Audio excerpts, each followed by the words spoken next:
What is the current state of human trafficking in the U.S. and around the world? At a House hearing today, every witness said that China is a growing threat. NTD's Melina Weisskopf has the story. An estimated 27 million people are victims of human trafficking around the globe. That's according to the State Department's 2024 report. Computers and phones are exacerbating the issue.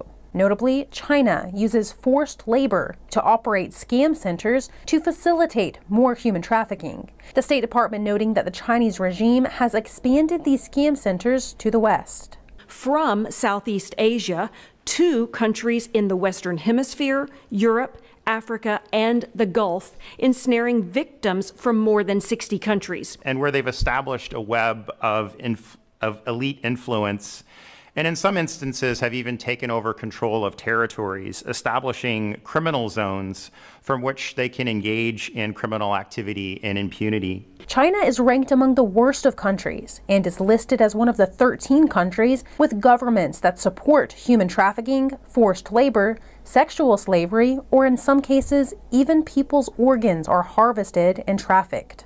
The department's report writes that the Chinese Communist Party is, quote, systematically, forcibly removing organs from political prisoners.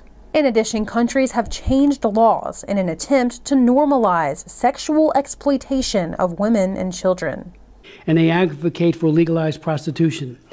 Not only do these terms subtly undermine U.S. law in the TVPA, which defines sex trafficking and personal sex acts, they also attempt to normalize sex trafficking and the sexual abuse and exploitation of children. And in a separate hearing, senators probed the exploitation of unaccompanied migrant children. Senator Ron Johnson cited a New York Times article that states 85,000 children that were released to a U.S. sponsor are unaccounted for.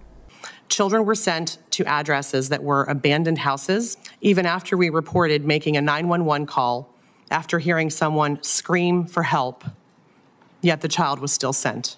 Maria was released from the Unaccompanied Children Program to a sponsor in Ohio with confirmed MS-13 gang affiliation.